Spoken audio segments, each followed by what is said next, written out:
살아 산다. 이렇게 귀한 시간 허락해 주시가 너무 감사합니다. 그리고 정말 오늘날 이 자유 대한민국을 있게 해주신 주역이 되시는 우리 70대 이상 어르신들 모시고 이렇게 부족하지만 이렇게 또 강연을 할 수 있도록 허락해 주셔서 정말 감사드립니다. 그럼 지금부터 제가 부족하지만 제가 알고 있는 작은 지식을 말씀드리도록 하겠습니다. 여러분, 이승만 대통령님께서 뭉치면 산다고 하셨지 않습니까? 그 뜻에 대해서 제가 말씀드리겠습니다. 뭉치면 산다는 것은 우리가 생각이 같고 환경, 직업, 종교 이런 게 같은 사람이 뭉치면 산다는 뜻이 아닙니다. 이승만 대통령님께서 뭉치면 산다 한 그 말씀의 뜻은 다른 뜻이 있습니다. 그것은 적이 같을 때 뭉치면 산다는 것입니다. 적이 같을 때. 그렇기 때문에 지금 사실 우리 자유대한민국의 현재 가장 큰 화두는 통합입니다. 왜냐하면 저희 우파 사람들은 통합하지 않으면 저 좌파들한테 사실 못 이깁니다. 좌파가 숫자는 적지만은 우리보다 힘이 셉니다. 저들은. 왜냐하면 여러분, 제가 계속 저 주위 분들께 드리는 말씀이 있습니다. 우파가 좌파한테 못 이길 수 없는 이유를 말씀드립니다. 왜냐하면 우파는 좌파를 사람으로 보기 때문에 좌파한테 이길 수 없는 것입니다. 왜냐하면 우파는 좌파를 절대 사람으로 봐서는 좌파한테 절대 이길 수 없습니다. 좌파는 짐승으로 봐야 됩니다. 짐승으로. 왜냐하면 좌파는 자기 눈앞에 있는 그 짐승이 살점 뜯어먹는 그 고기 덩어리 그것밖에 생각하지 않습니다. 그런데 우리 우파 사람들은 좌파를 사람으로 보고 있다는 것입니다. 그렇게 하면 절대 우리가 좌파한테 이길 수가 없습니다. 그리고 좌파한테 이기기 위해서는 우파는 뭉쳐야 됩니다. 왜냐하면 사람이 짐승한테 이길 수 없습니다. 사람이 짐승한테 이기려면 무기가 있어야 됩니다. 총이 있든지 몽둥이가 있든지, 안 그러면 여러 사람이 함께 있어야지만 짐승을 때려잡든지 쫓아내든지 할 수가 있습니다. 그렇게 하지 않으면 절대 좌파한테 못 이깁니다. 그리고 제가 또 한 가지 말씀드리고 싶은 것은 저희가 여기 계신 분들이 다 우파지 않습니까? 그런데 사실은 우파라는 것은 없습니다. 좌파는 있어도 우파는 없습니다. 왜냐하면 우파라는 것은 일반적이고 합리적이고 상식적이고 이 자리에 계신 모든 일반적인 국민분들이 다 우파입니다. 그렇기 때문에 우파라는 건 없습니다. 하지만 좌파가 있기 때문에 우파라는 것입니다. 왜냐하면 저 좌파를 상대하려니까 90점이 있어야 되지 않습니까? 90점이. 그렇기 때문에 일반 국민들을 이렇게 뭉치게 하고 모아야 되기 때문에 그래서 저희를 우파라고 하는 것입니다. 제가 이 태극기와 이 성조기를 제가 들고 나왔습니다. 제가 이 깃발을 보면서 제가 깨달음이 있어서 들고 나왔습니다. 이 깃발 오른쪽에 있는 이 깃발의 이름은 태극기고 옆에 있는 깃발은 성조기입니다. 이 태극기는 하나만 있을 때는 국기가 될 수 없다고 저는 생각합니다. 왜냐하면 국기가 되려면 나라가 있어야 국기가 되지 않습니까? 이 태극기는 하나만 있게 되면 나라로서 존재할 수가 없다는 것입니다. 항상 미국 성조기와 함께 할 때만 태극기가 국기가 될 수 있다는 것입니다. 그리고 이 미국 성조기는 단순히 미국 국기만을 의미하는 것이 아닙니다. 여러분 이번에 홍콩 선거 보셨죠? 홍콩의 그 시위 주도 세력의 나이가 그 중학생, 고등학생들이 시위의 중심입니다. 중학생, 고등학생.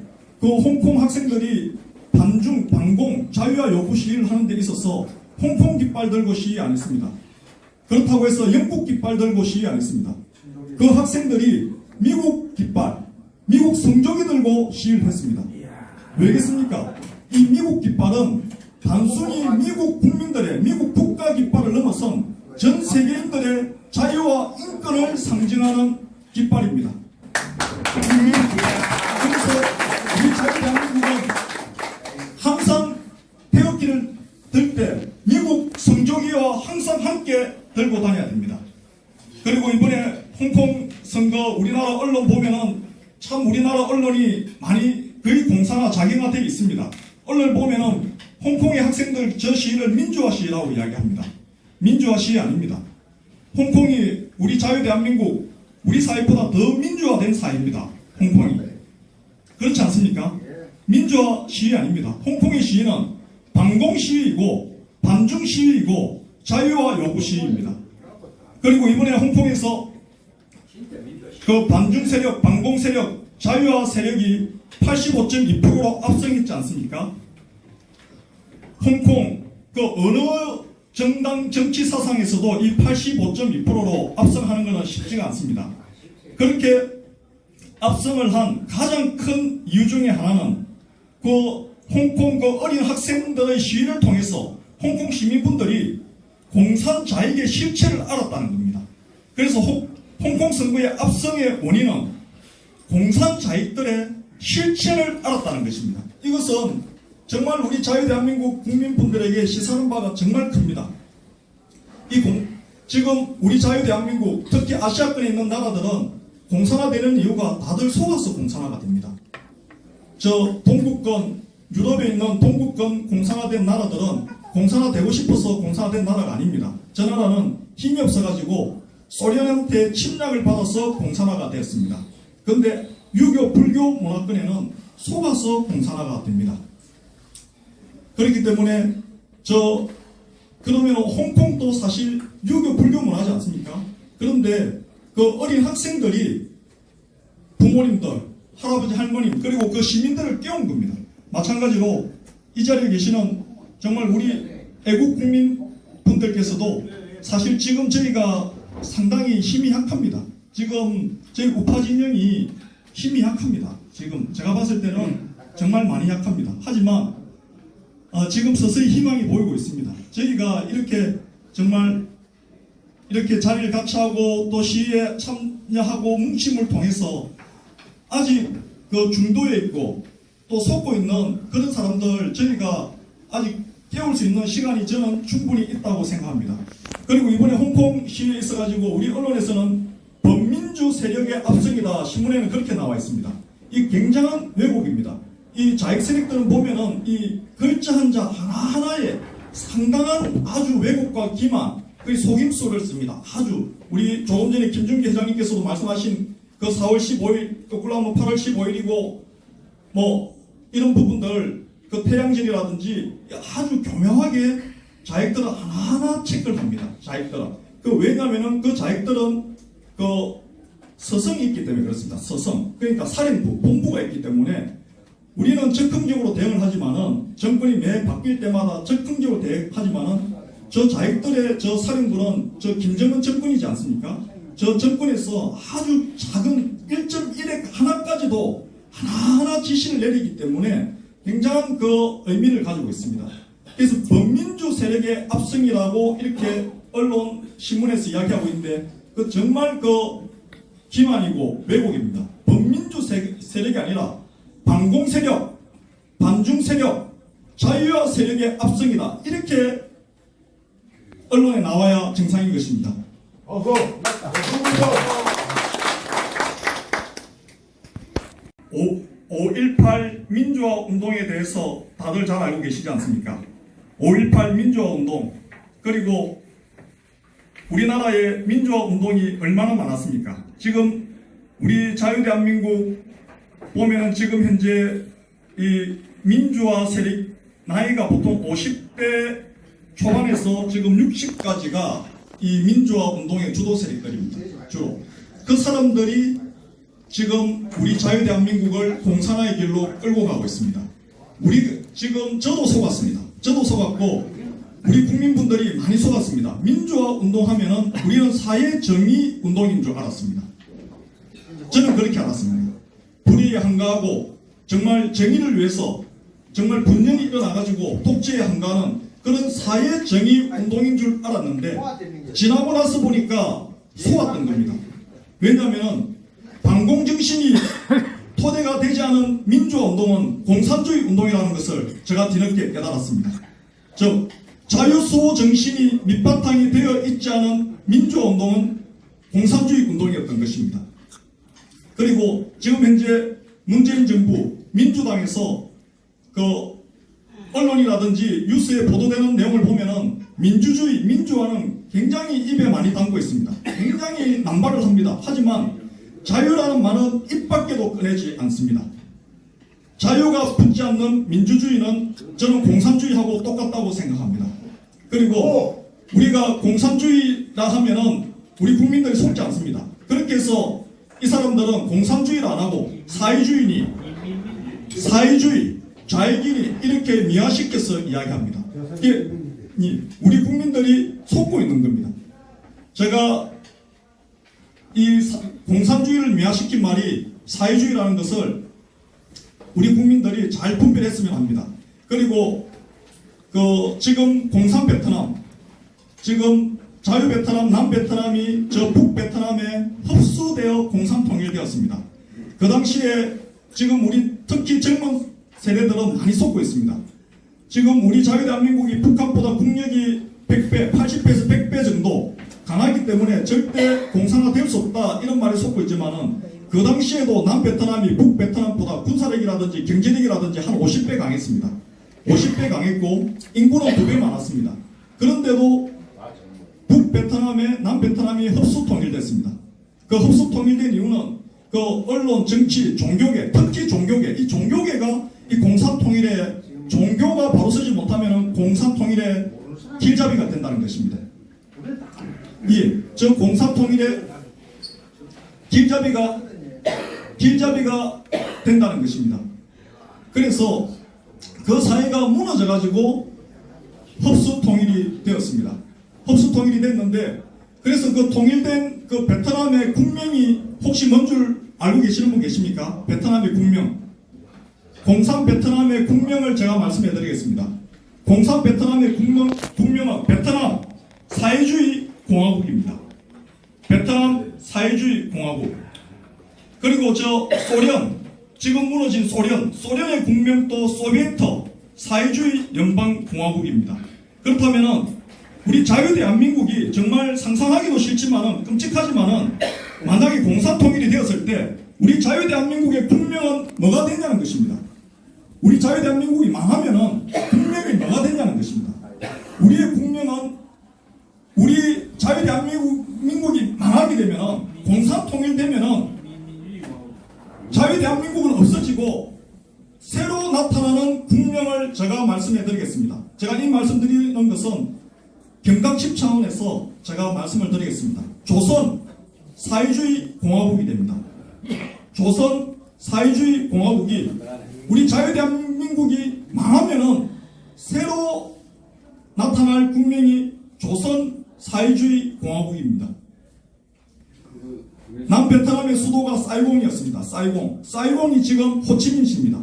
그렇다면은 우리 서울이 김일성 씨가 되고 우리가 있는 이곳 부산이 김정은 씨가 안 된다고 지금 장담할 수가 없는 저는 그런 위기 상황이라고 생각합니다. 박수!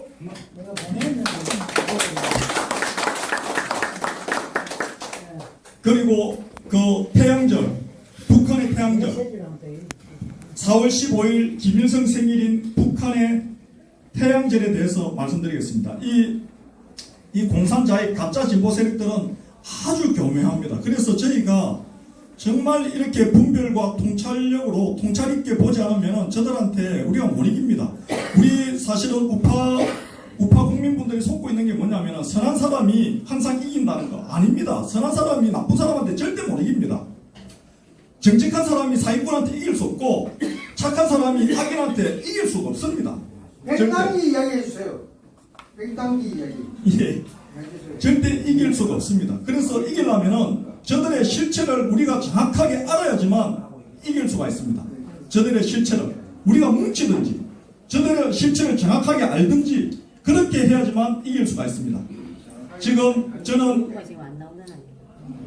이명박 정부 때 저는 이명박 대통령의 가장 큰 실수가 제가 보는 관점에서 하나 있다고 생각합니다. 가장 큰 실수. 왜냐하면 오늘날 사실은 지금 박근혜 대통령이 탄핵되고 그리고 지금 문재인이가 지금 정권을 잡은 가장 큰 실수를 한 사람이 저는 이명박 대통령이라고 생각합니다. 박수! 이명박이가 박수 먹어! 못합니다. 예. 그러면 어떤 점에서 제가 이명박 대통령에서부터 그 사람의 실수에서 시작됐는지 말씀해 드리겠습니다. 그것은 노무현이 부은이 바다에서 뛰어내려서 죽었지 않습니까? 죽었을 때 국가 법대로 국가의 장례 법대로 그냥 국립묘지에 동작동 국립묘지에 그냥 묻어버렸어야 됐습니다. 그것을 김해 봉화마을의 개인 사저에 무덤을 만든 것, 그게 가장 큰 실수입니다.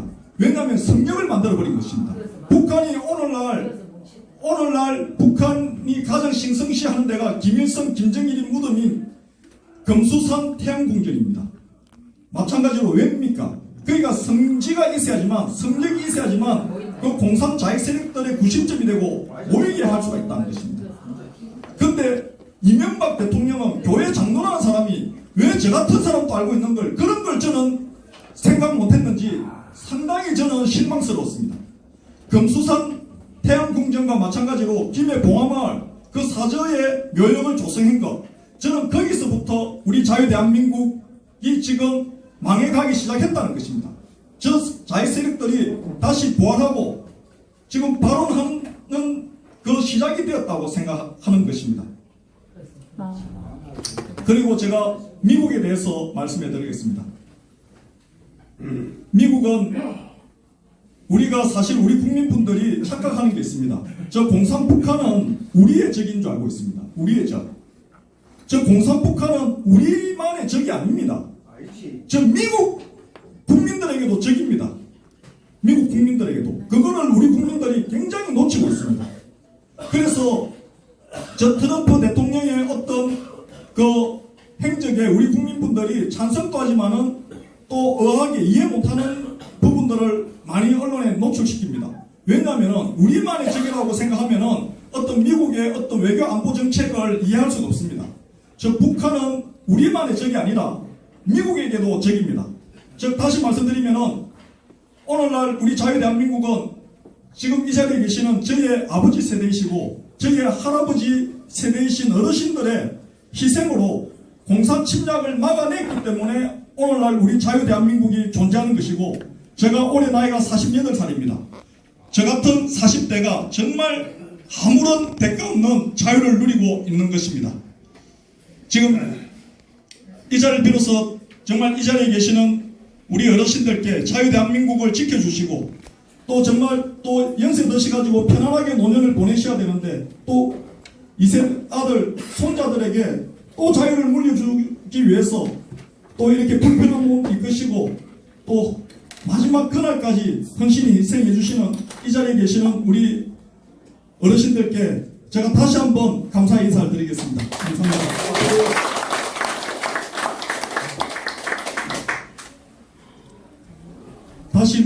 다시 말씀드리자면은 오늘날 저의 아버지 세대이시고 저의 할아버지 세대인 분들만의 희생으로 우리 자유대한민국이 지켜진 것이 아니라는 것입니다.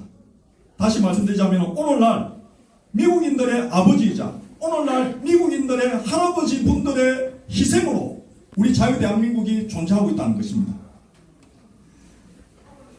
이번 달 11월 6일 날 그 평택 미군기지에서 미국 그 군인 상병 그 니콜라스 파니피토라는 상병이 그 훈련 중 사망을 했습니다. 지금 사망을 했음에도 불구하고 우리나라 언론에서는 어디에도 그 미군 병사 희생에 대한 추모 방송을 하지 않고 있습니다.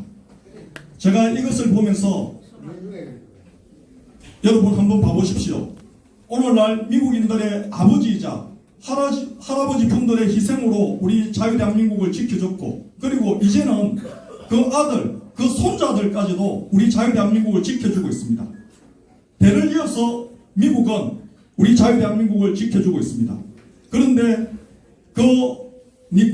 올해 갓 20살입니다. 작년 1월에 미군에 입대해서 해외 첫 파병지가 우리 한국이었습니다. 한국 첫 파병돼서 4개월 만에 미군 평택 훈련장에서 장갑차 전복 사고로 사망했습니다. 우리 언론에서는 어떤 언론사도 추모 방송을 하고 있지 않습니다. 저는 이것을 보면서 우리 자유대한민국은 저 미국에 대한 미국 국민들에 대한 이 고마움과 은혜에 져버린다면 저는 공산화 될 수밖에 없다고 생각합니다.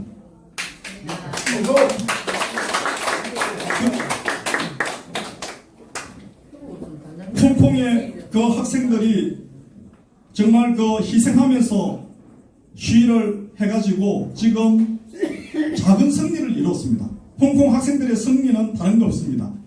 일단 국제사회로부터 정당성을 확보했다는 것입니다. 즉 중국이 유혈 진압을 하게 되면 중국 공산당 끝납니다. 땡거로 사람을 갈아버리는 데가 공산당들이고 홍콩 인구 700만 명 급 안 됩니다. 다 바꿀 수 있는 그 집단이 저 홍콩입니다. 그래서 그 홍콩 그 학생들 시위로 인해서 홍콩 시민분들이 승리했다는 것은 국제사회로부터 즉 미국으로부터 보호받을 수 있는 명분을 확보했다는 것입니다. 홍콩 학생들이 시위를 할 때 홍콩 행정관 보고 시위한 거 아닙니다. 중국 시진핑 보라고 시위한 것도 아닙니다. 그런 사람들은 짐승들인데 우리 인간들이 마음 알 수가 없습니다. 그럼 누구 보고 시위한 겁니까? 미국 보고, 미국 국민들, 미국 정치인들, 미국 대통령 보고 우리 홍콩, 우리 시민들, 우리 국민들, 우리 학생들 불쌍히 여겨달라고, 우리 좀 지켜달라고 미국 보고 시위한 것입니다. 그게 중국 보고 시위한 것이 아니라는 것입니다. 마찬가지로 우리 자유대한민국은 홍콩과는 다릅니다. 만약에 우리 자유대한민국이 홍콩 정도의 정말 국민분들이 늦게나마 총선 전에 늦게나마 이제 분별하시고 깨어나가지고 만약에 내년 총선에서 홍콩처럼 85.2% 압승을 했다면 어떻게 되겠습니까? 85.2% 같으면 지금 선거제 하에서 85.2%는 255석이 됩니다. 그렇게 되면은 북핵도 무섭지 않고 저 중국도 무섭지 않습니다. 우리 자유대한민국에서 영원히 이 공산자익 세력들 실험하려 버릴 수가 있습니다. 85.2%. 하지만 홍콩은 아니라는 것입니다. 홍콩은 85.2%가 돼도 그냥 관심받을 정도밖에 안 된다는 것입니다. 그리고 자기들 조금 이제 관심 주목받을 정도밖에 안 됐지만 우리 자유대한민국이 내년 선거에서 85.2% 255석을 자유한국당이 우파 진영에서 압승을 해버리게 되면 이 땅에서 공산자익들, 가짜 진보 세력들 실을 말려버릴 수 있다는 것입니다. 예. 그리고 북핵도 두렵지 않다는 것입니다. 북핵도. 왜냐? 우리가 255석이 되면은 북핵은 폐기될 수밖에 없습니다. 폐기 안 하면은 북한은 없어져 버리기 때문에 폐기될 수밖에 없다는 것입니다. 그래서 내년 4월 15일 이 선거, 총선은 정말 핵선거가 돼야 됩니다. 핵선거. 그냥 총선 혁명이 아니라 핵선거가 돼야 되고, 그래서 저는 자유한국당 황교안 대표가 강화문 청와대 앞에서 지금 이 운동설 안에 목숨건 단식을 하고 있지 않습니까? 저는 저 단식을 하는 이유에 대해서 제가 말씀해 드리겠습니다. 저 단식을 하는 이유는 다른 것보다도 저 단식을 하는 이유는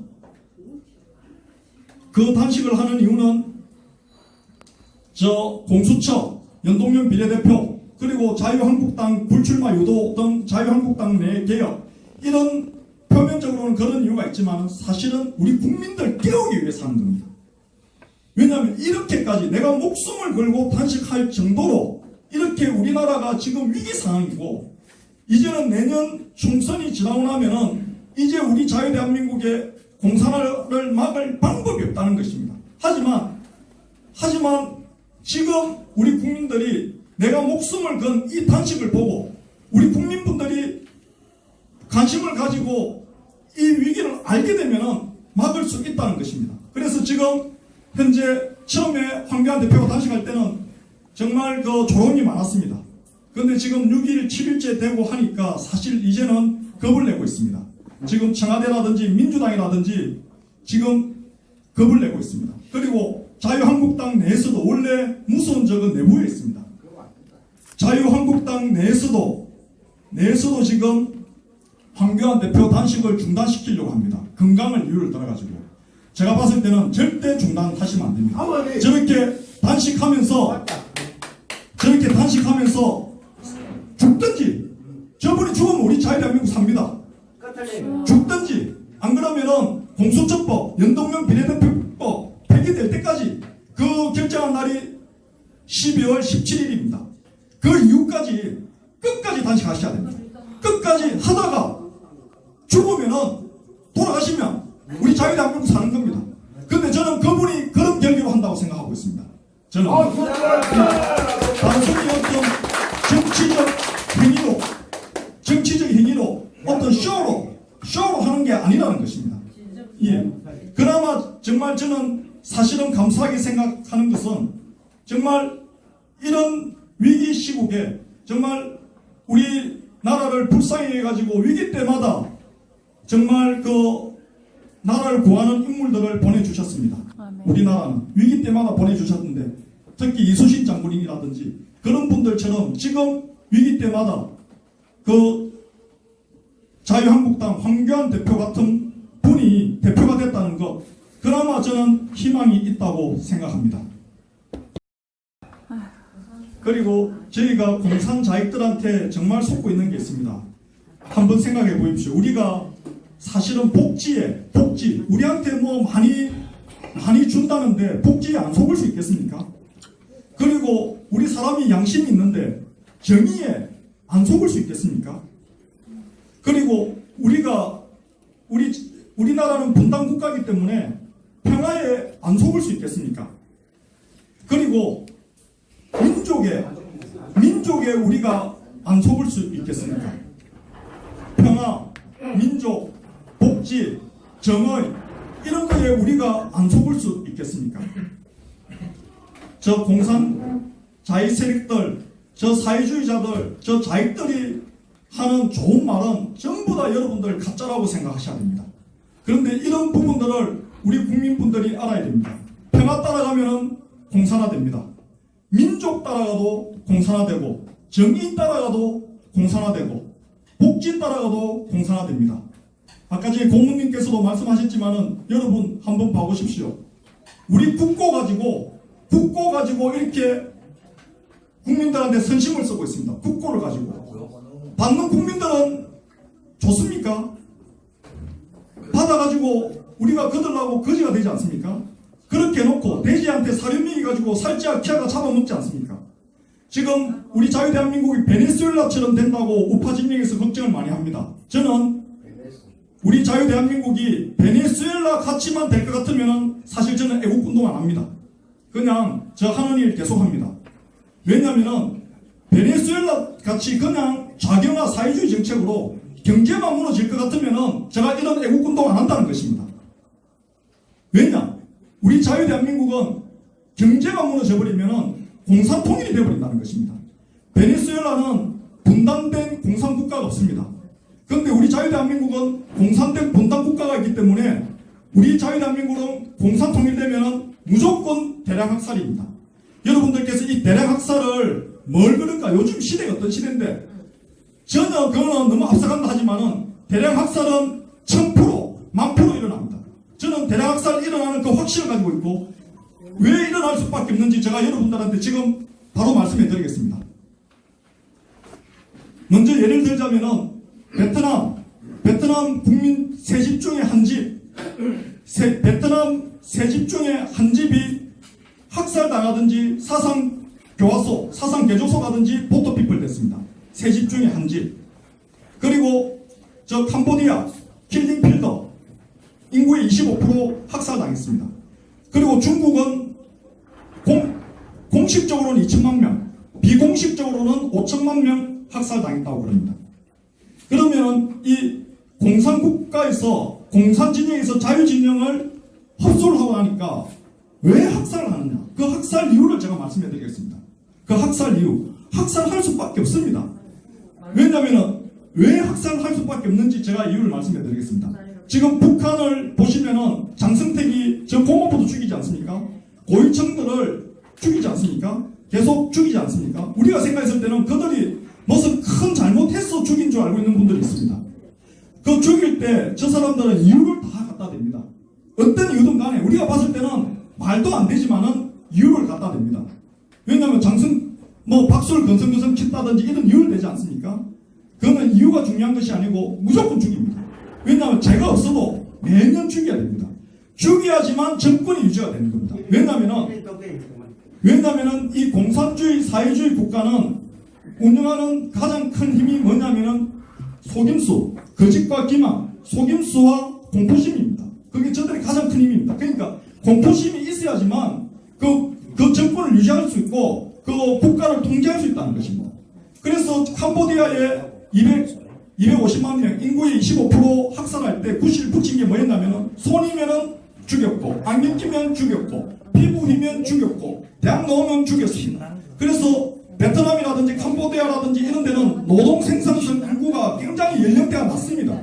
왜냐? 나이 다른 사람 다 죽여버리기 때문에 그렇습니다. 젊은 사람들이 굉장히 많습니다.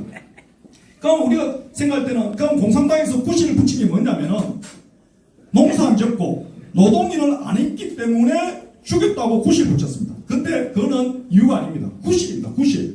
그냥 막 죽여야 되는데 그냥 막 죽이는 것보다 그냥 구실 붙였다는 것입니다. 즉 다시 말씀드리면 우리 자유대한민국이 공산 흡수 통일이 되게 되면은 제가 봤을 때는 최소 1000만은 죽여야지만 저 김정은이가 우리 남한 사회를 통제할 수 있는 힘이 생긴다는 것입니다. 학살을 해야지만 학살을 하지 않고는 남한 사회를 통제할 수 있는 그 힘이 안 생긴다는 것입니다. 다시 말씀드리자면은 이 선한 사람은 선한 일을 했을 때 그 선한 힘이 영향력을 발휘하고 커지지만은 이 악인들은 악한 일을 해야지만 그 악심이 커집니다. 그래 그 악의 힘으로 통제를 할 수 있다는 것입니다. 그래서 저 북한은 정말 우리 자유우파 진영 분들 사실은 공산통일되면 이 자리에 계신 분들 다 죽을 분들 아닙니까? 그런데 특히 교인들 무조건 죽입니다. 교인들 죽이는 이유가 있습니다. 왜냐? 우리는 저 공산자익들을 짐승으로 보지만은 교인들은 저 북한 공산당을 악기로 본다는 것입니다. 악기로. 그렇기 때문에 교인들은 무조건 죽입니다. 그런데도 지금 우리 한국 교회가 일어나지 않고 있다는 것입니다. 지금 큰 교회들이. 그래서 제가 불안합니다. 교인들만이라도 똘똘 뭉쳐가지고 일어난다면은 정말 막을 수 있는데 그래서 제가 불안한 마음이 많습니다. 그리고 마지막으로 지소미아 딱 한 가지만 말씀해드리고 마치도록 하겠습니다. 지금 그나마 다행으로 황교안 대표 단식의 영향으로 인해서 지소미아가 연장되었지 않습니까? 그런데 이 지소미아가 정말 우리나라의 안보로만 생각하시는데 사실은 우리 부산 시민들한테는 이 지소미아가 생명줄이고 목숨줄이고 너무나 중요합니다.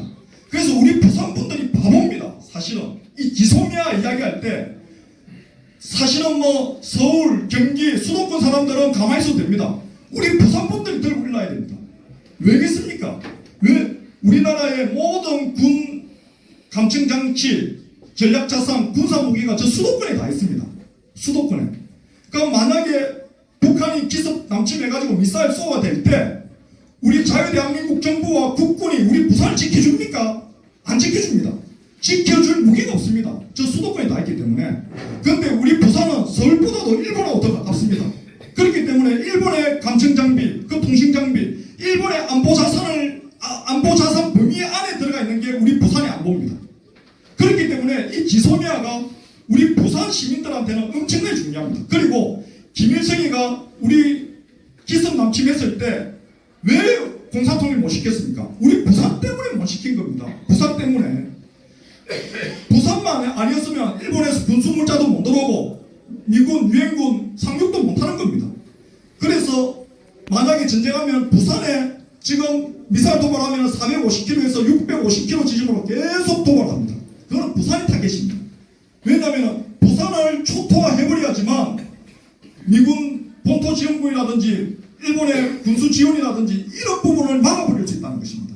그런데 이런 걸 사전에 포착을 해가지고 사전에 선제탑을 하든지 공중 격추시키든지 부산을 이렇게 보호할 수 있는 그 방위, 안전 자산은 일본 방위력에 우리가 편입되어 있다는 것입니다. 이거는 저 말이 진짜고 가짜고 중요한 것이 아닙니다. 레이더가 어디 거리가 있습니까? 일본에서 레이더 올리면은 그 반경이라는 게 있지 않습니까? 그 반경 안에 우리 부산이 들어가 있다는 것입니다. 왜냐, 우리 부산이 들어가야지만 자기들도 방어가 된다는 것입니다. 그렇다면 이 지소미아가 얼마나 중요합니까? 그런데 이런 부분들을 사실은 안보 전문가라든지 신인균의 국방TV라든지 안보 전문가 이런 분들이 이야기를 안 합니다. 왜냐하면 우리 국민들이 일본하고 감정이 안 좋다고 가능하면 일본을 좋게 이야기 안 하려고 합니다. 그래서 사실은 일본을 멀리하면 우리나라는 위험해지고 약해지고 공산화되는 것입니다. 우리나라는 사실은 일본과 가까워지면 우리나라는 강해집니다. 그래서 이런 부분들 제가 참 안타까운 부분들이 많았습니다. 오늘 강의는 이것으로 마치도록 하겠습니다.